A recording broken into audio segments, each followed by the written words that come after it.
সুপ্রিয় শিক্ষার্থীবৃন্দ, কি অবস্থা তোমাদের সবার? আশা করছি সবাই অনেক অনেক ভালো আছো এবং সুস্থ আছো। আজকে আমরা রিয়ারেঞ্জের একটা ক্লাস করব। তো তোমরা জানো যে আমার কথা হচ্ছে আমরা প্র্যাকটিক্যাল প্রশ্ন সলভ করার মাধ্যমেই শিখব। তারই অংশ হিসেবে আজকে আমি একটি প্রশ্ন বেছে নিয়েছি তোমাদেরকে রিয়ারেঞ্জ বোঝানোর জন্য। সেই প্রশ্নটি ময়মনসিংহ বোর্ডে 2024 সালে, চট্টগ্রাম বোর্ডে 2023 সালে, ঢাকা বোর্ডে 2022 সালে এবং যশোর বোর্ডে 2017 সালে এসেছিল। তো এই প্রশ্নটা আজকে আমরা একদম শুরু থেকে শেষ পর্যন্ত প্র্যাকটিক্যালি সলভ করব। তো ভিডিওটা না টেনে সম্পূর্ণ দেখার চেষ্টা করবে এবং চ্যানেলে যদি তুমি নতুন হয়ে থাকো তাহলে অবশ্যই চ্যানেলটিকে একটু সাবস্ক্রাইব করে দিয়ে যেও। তো দেখো, এইখানে আমরা সবার প্রথমে যেই কাজটা করব রিঅ্যারেঞ্জ খুব ভালোভাবে পারার জন্য, তার কারণ হচ্ছে এখান থেকে যদি 2-3টা এলোমেলো হয়ে যায় তাহলে কিন্তু আমাদের পুরো সিকোয়েন্সটা নষ্ট হয়ে যাবে এবং সম্ভাবনা থাকবে যে অনেকগুলো আলটিমেটলি ভুল হয়ে যাবে। তো এই ক্ষেত্রে সতর্কতা অবলম্বন করাটা অত্যধিক জরুরি। তো আমাদেরকে তাহলে সবার আগে একদম শুরু থেকে শেষ পর্যন্ত যে 10টা সেন্টেন্স রয়েছে এগুলো পড়ে অর্থটা মাথায় সেট করে নিতে হবে। এরপরে আমাদেরকে সাজাতে হবে যে কোনটা আগে এবং কোনটা পরে। তো আমরা এখন এই কাজটা শুরু করে দিচ্ছি। দেখো, এখানে সবার প্রথমে যে সেন্টেন্সটা রয়েছে এখানে বলেছে যে হি আস্কড হিম, অর্থাৎ তিনি তাকে জিজ্ঞেস করেছিলেন কি, হোয়ার গড ইজ। তার মানে তিনি তাকে জিজ্ঞাসা করেছিলেন যে সৃষ্টিকর্তা কোথায়। 2 নম্বরে দেখো বলেছে হি প্রেইজড হিম হাইলি, অর্থাৎ তিনি তাকে অনেক প্রশংসা করলেন বা তিনি তার অনেক প্রশংসা করলেন এরকম। তারপরে দেখো 3 নম্বরে কি বলেছে যে ওয়ান্স এ ল্যাড, ল্যাড মানে কিন্তু বালক, went to a famous teacher, তার মানে কি একদা এক সময় কি হলো, একজন বালক একজন খুব বিখ্যাত বা ফেমাস শিক্ষকের কাছে গেলেন বা গিয়েছিলেন। 4 নম্বরে দেখো বলেছে দ্য টিচার থট, মানে শিক্ষক চিন্তা করছিলেন, হাইলি অফ দ্য বয়েস আন্ডারস্ট্যান্ডিং, তার মানে শিক্ষক চিন্তা করছিলেন কি নিয়ে, অনেক বেশি চিন্তা করছিলেন এই বালকের আন্ডারস্ট্যান্ডিং বা তার যে বোঝার ক্ষমতা সেটা নিয়ে।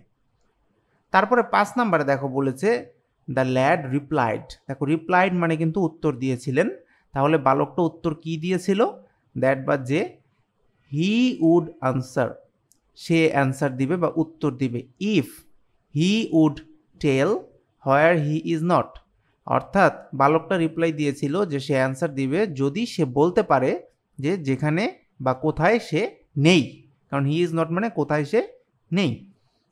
তারপরে দেখো 6 নম্বরে কি বলেছে দ্য বয় ডিভোটেড হিমসেলফ, বালকটা নিজেকে ডিভোটেড মানে কি উৎসর্গ করেছিল, কেন দেখো টু আর্নিং নলেজ, অর্থাৎ বালকটা নিজেকে উৎসর্গ করেছিল জ্ঞান অর্জন করার জন্য। তারপর দেখো 7 নম্বরে বলেছে he begged to instruct him in arts and science, দেখো he begged to instruct him মানে হচ্ছে সে অনুরোধ করেছিল তাকে ইনস্ট্রাক্ট বা দিক নির্দেশনা দেওয়ার জন্য কিসে, আর্টস এবং সায়েন্সে, অর্থাৎ কলা এবং বিজ্ঞানে। 8 নম্বরে বলেছে হি এগ্রিড মানে তিনি রাজি হয়েছিলেন, টু টিচ দ্য ল্যাড মানে বালকটাকে শেখানোর জন্য। 9 নম্বরে আমি দেখতে পাচ্ছি বলেছে হি এক্সপ্রেসড, অর্থাৎ সে প্রকাশ করেছিল হিজ ডিজায়ার, দেখো ডিজায়ার মানে কিন্তু আকাঙ্ক্ষা, অর্থাৎ সে তার আকাঙ্ক্ষাটা প্রকাশ করেছিল কিসের, টু অ্যাকোয়ার নলেজ, অর্থাৎ জ্ঞান অর্জনের যে তার আকাঙ্ক্ষা সেটা সে প্রকাশ করেছিল। আর 10 নম্বরে দেখো কি বলেছে দ্য টিচার উইশড, অর্থাৎ শিক্ষক আশা পোষণ করত, to find out the ability of the boy, যে সে কি করতে পারবে বা কি করার আশা পোষণ করেছিল, এই যে বালকটা তার যে অ্যাবিলিটি বা সক্ষমতা সেটি খুঁজে বের করার ব্যাপারে।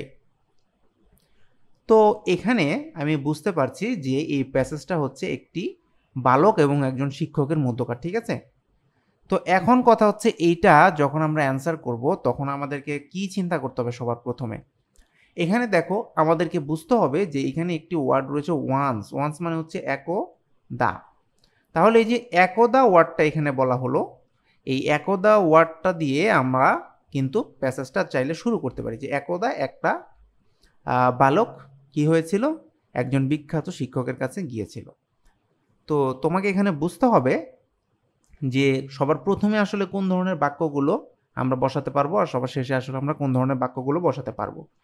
তো দেখো, যেহেতু শিক্ষক এবং একজন বালকের মধ্যে কথোপকথন হচ্ছে বা ডায়ালগ হচ্ছে, তো সেই ক্ষেত্রে কিন্তু স্টার্টিং লাইনটা এটাই হতে পারে যে একদা এক সময় কি ছেলেটা শিক্ষকের কাছে গিয়েছিল, কারণ ছেলেটা শিক্ষকের কাছে যাওয়ার পর থেকে কিন্তু আলটিমেটলি মোটামুটি অন্য সকল সেন্টেন্সের শুরু হবে। তাহলে দেখো তুমি কি করতে পারো, সবার প্রথমে এই যে 3 নাম্বার যে সেন্টেন্সটা এইটা কিন্তু তুমি বসিয়ে দিতে পারো। আমি এখানে বসিয়ে দিয়েছি 3 নাম্বারটা। তারপরে দেখো সেকেন্ডে আমরা কি করতে পারি, এখন তো বালকটা তো শিক্ষকের কাছে চলে গিয়েছে, চলে যাওয়ার পরে দেখো কি হতে পারে, চলে যাওয়ার পরে সে ধরো তার শিক্ষকের কাছে গেল, এরপর দেখো এই যে একটা বাক্য এখানে রয়েছে, হি expressed his desire to acquire knowledge, অর্থাৎ সে প্রকাশ করেছিল তার যে আকাঙ্ক্ষা টু অ্যাকোয়ার নলেজ বা জ্ঞান অর্জনের জন্য। মানে ছাত্র বা ছেলেটা শিক্ষকের কাছে গেল, যাওয়ার পরে কি করবে, সে তার যে প্রত্যাশা বা আকাঙ্ক্ষা রয়েছে জ্ঞান অর্জনের জন্য সেটা সে প্রকাশ করবে যে আপনি আমাকে শিখান। তো এছাড়া দেখো আর কোনো সেন্টেন্স এখানে বসানো যায় কিনা, কারণ তারপর সে রাজি হবে সেটা তো আগে ছাত্রটা বলতে হবে যে আমি শিখতে চাই, তারপরে না শিক্ষক বলবে যে আমি ঠিক আছে তোমাকে শিখাবো, তারপরে না অন্য অন্য কোনো প্রশ্ন করা হবে। ঠিক আছে, সেই প্রেজড হিম হাইলি এগুলো তো আর আগে বসতে পারে না। তো এই সেন্টেন্সগুলো পর্যালোচনা করলে দেখো দেখা যাচ্ছে যে এই সেন্টেন্সটাই এখন আসবে। তো আমি তাহলে এখানে বসিয়ে দিলাম 2 নম্বরে এই সেন্টেন্সটাকে দিয়ে দিলাম এবং আমি মার্ক করে দিচ্ছি, যাতে করে এই মার্ক করাগুলো নিয়ে আমাদেরকে আর কোনো চিন্তা না করা লাগে। এখন তুমি একটা জিনিস বোঝার চেষ্টা করো যে ছাত্র এখন শিক্ষকের কাছে জ্ঞান অর্জনের ইচ্ছা পোষণ করেছে। ঠিক আছে, তো ইচ্ছা পোষণ করার পরে এখন দেখো কি হতে পারে, এমন একটা চিন্তা যদি আমি করি যে সে তো সবার আগে বলেছে যে আমি এইটা শিখতে চাই বা ওইটা শিখতে চাই, তাই না, স্পেসিফিক সাবজেক্ট তো উল্লেখ করতে হবে। এই ধরনের সেন্টেন্স দেখো কোথায় আছে, এই যে 7 নম্বরে রয়েছে যে he begged to instruct him in arts and science, তার মানে সে তার কাছে বলেছে যে তাকে ইনস্ট্রাক্ট করার জন্য কোন বিষয়ে, আর্টস এবং সায়েন্সে। তো প্রথমে জ্ঞান অর্জনের ইচ্ছা পোষণ করেছে, তারপরে কি ধরনের জ্ঞান অর্জন করতে চায় সেটা কিন্তু সে বলবে। তাহলে তুমি এখানে কিন্তু যদি এই 7 নাম্বারটা বসিয়ে দাও তোমার কাজ কিন্তু হয়ে যাচ্ছে, যে এখন সে আর্টস এবং সায়েন্সে যাতে তাকে শিক্ষা দেওয়া হয় সেই বিষয়ে বলেছে। তারপরে দেখো কি হতে পারে, এখন শিক্ষক কিন্তু মনে মনে চিন্তা করতে পারে যে না ঠিক আছে, আচ্ছা ছেলেটা যেহেতু পড়তে চেয়েছে বা দিক নির্দেশনা চেয়েছে, তাহলে এই ছেলের অ্যাবিলিটিটা খুঁজে বের করা যাক বা সক্ষমতাটা একটু দেখা যাক যে তার সক্ষমতাটা আসলে কতটুকু কি রয়েছে। ঠিক আছে, তো এইটাকে কিন্তু তাহলে আমরা এখন দেখো এই 4 নম্বরে ব্যবহার করতে পারি। হ্যাঁ, তো এইটা যখন আমরা বসিয়ে দিলাম এরপরে কি হবে, যে ছাত্রটা বা ছেলেটা তো জানতেই চাচ্ছে যে আমাকে আপনি পড়ান, বা সে তাকে রিকোয়েস্ট করেছে পড়ানোর জন্য। এখন শিক্ষক তাহলে কি হয়েছে, চিন্তা করেছে যে একটু তার সক্ষমতাটা যাচাই করে দেখা যাক। তো যাচাই করার জন্য তাহলে কি করতে হবে, নিশ্চয়ই কোনো কিছু জিজ্ঞেস করতে হবে বা প্রশ্ন করতে হবে। তো দেখো জিজ্ঞাসা করার ব্যাপারটা এখানে কোথায় রয়েছে, জিজ্ঞাসা করার ব্যাপারটা রয়েছে যে asked, he asked him where god is, মানে শিক্ষক এখন ছাত্রকে জিজ্ঞাসা করলো যে কোথায় গড আছে বা সৃষ্টিকর্তা কোথায় আছে, কিসের অংশ হিসেবে, যাচাই করার অংশ হিসেবে। তো তাহলে দেখো এইখানে তুমি যদি এইটাকে 5 নম্বরে বসাও, যে 4 নম্বরে যেহেতু শিক্ষক যাচাই করতে চেয়েছে, 5 নম্বরে তাহলে প্রশ্নটা করে দিয়েছে যে এখন আমরা তাহলে কি করব, তাকে জিজ্ঞেস করে দেখি যে সৃষ্টিকর্তাটা বা সৃষ্টিকর্তা আসলে কোথায় রয়েছে। ঠিক আছে, তারপরে তুমি এখন চিন্তা করো যে এই প্রশ্ন করার পরে আমরা কি বসাতে পারি। এই প্রশ্ন করার পরে এখন স্বভাবতই যেটা হবে যে ওই বালক এখন উত্তর দিতে পারে, তাই না, ওই বালক কি উত্তর দিতে পারে সেটা যদি আমরা এখানে খুঁজতে যাই, আগে দেখি উত্তর দেওয়ার ব্যাপারটা কোন সেন্টেন্সে রয়েছে। এই যে এইখানে দেখো বালকটা উত্তর দিয়েছে, কারণ বলেছে replied, the lad replied that he would answer, সে উত্তর দিবে। ইফ হি উড টেল, যদি তিনি বলতে পারেন যে কোথায় সে নেই। দেখো বালকটা কত স্মার্ট ছিল। ঠিক আছে, যে সৃষ্টিকর্তা কোথায় নেই এইটা যদি আপনি বলতে পারেন তাইলে আমি বলবো যে সৃষ্টিকর্তা কোথায় আছে। তাহলে এই উত্তরটা যেহেতু এখানে দেয়া হয়েছে, তাহলে আমরা 6 নম্বরে কিন্তু এইটা বসাতে পারি যে এখন ছেলেটা অ্যান্সার দিয়েছে বা উত্তর দিয়েছে, প্রতি উত্তর দিয়েছে। ঠিক আছে, এরপরে দেখো আমি কি করতে পারি, এটা তো হয়ে গেল আমাদের। এটার পরে আমরা যে কাজটা করব সেটা হচ্ছে এখন খোঁজার চেষ্টা করব যে এই উত্তরটা শোনার পরে শিক্ষকের প্রতিক্রিয়াটা কি হলো। দেখো শিক্ষকের প্রতিক্রিয়া কিন্তু যেখানে হি প্রেইজড হিম হাইলি, এটা তো পরে the teacher thought highly of the বয়েস আন্ডারস্ট্যান্ডিং। দেখো এইটা কিন্তু এখানে হতে পারে যে এমন একটা স্মার্ট অ্যান্সার দেওয়ার পরে শিক্ষক চিন্তা করছিল বালকটার আন্ডারস্ট্যান্ডিং বা বোঝার ক্ষমতাটা অনেক বেশি। তাহলে দেখো আমরা এখানে কি বসাতে পারি,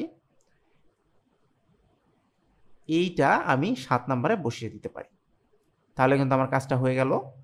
আর এরপরে আমাকে যে কাজটা করতে হবে, এখন তো শিক্ষক বুঝে গিয়েছে যে বালকের ক্ষমতাটা আসলে কতটুকু। তো বোঝার পরে কি করতে পারে শিক্ষক, শিক্ষক তার প্রশংসা করতে পারে, তাই না?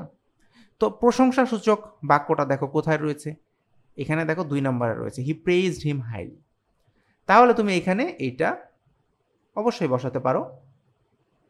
আর তারপরে দেখো এখন শুধুমাত্র 2টা অপশনে আমাদের বাকি থাকছে 9 এবং 10-এ বসানোর জন্য। একটা হচ্ছে the boy devoted himself to earning knowledge, অর্থাৎ বালক নিজেকে উৎসর্গ করলো জ্ঞান অর্জনের জন্য।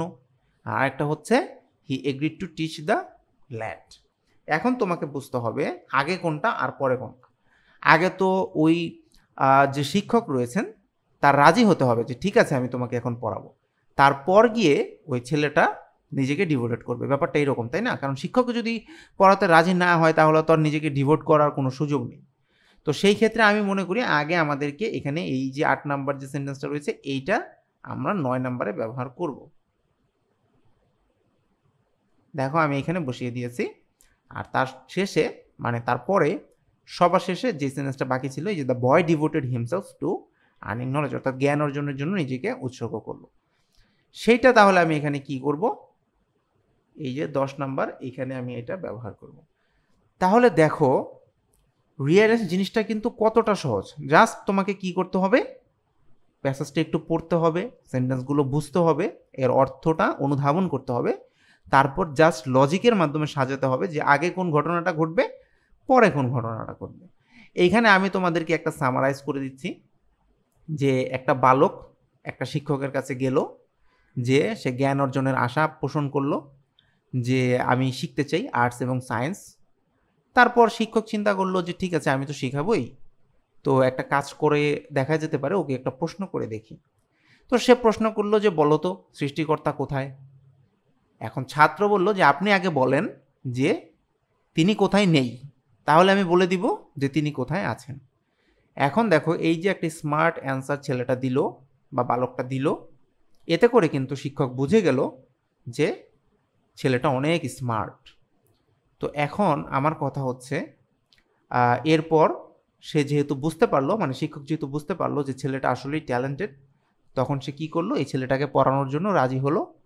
এরপর ছেলেটা মনোযোগ দিয়ে পড়া শুরু করলো। এই ধরনের একটা গল্প কিন্তু এখানে বলা হচ্ছে। তো জাস্ট লজিকের মাধ্যমে তোমাকে সিকোয়েন্সটা সাজাতে হবে। আর রিঅ্যারেঞ্জের ক্ষেত্রে অনেকটা কেয়ারফুল থাকতে হবে। তার কারণ হচ্ছে এই যে যদি 2-4টা ভুল হয়ে যায় তাহলে এমনও হতে পারে যে তোমার অনেকগুলো মার্কস কিন্তু কাটা পড়ে গেল। কারণ আমি তোমাদেরকে এতটা সতর্ক কেন হতে বলি, কারণ আমার কথা হচ্ছে যে ফুল মার্কসটা অবশ্যই নিয়ে আসতে হবে। কারণ যদি তুমি ভালো ফলাফল অর্জন করতে চাও তাহলে কোনো মার্কস ছাড়ার কোনো সুযোগ কিন্তু নেই। তো আমি আশা করব ভিডিওটা তোমাদের কাছে ভালো লেগেছে এবং তোমরা সহজে বুঝতে পেরেছো। এবং ভিডিওটা যদি ভালো লাগে তাহলে অবশ্যই লাইক, কমেন্ট এবং শেয়ার করো। আজকের মতো এ পর্যন্তই। সবাই ভালো থাকো, সুস্থ থাকো। কথা হবে নতুন কোনো ভিডিওতে। Till then thanks for watching. Bye by.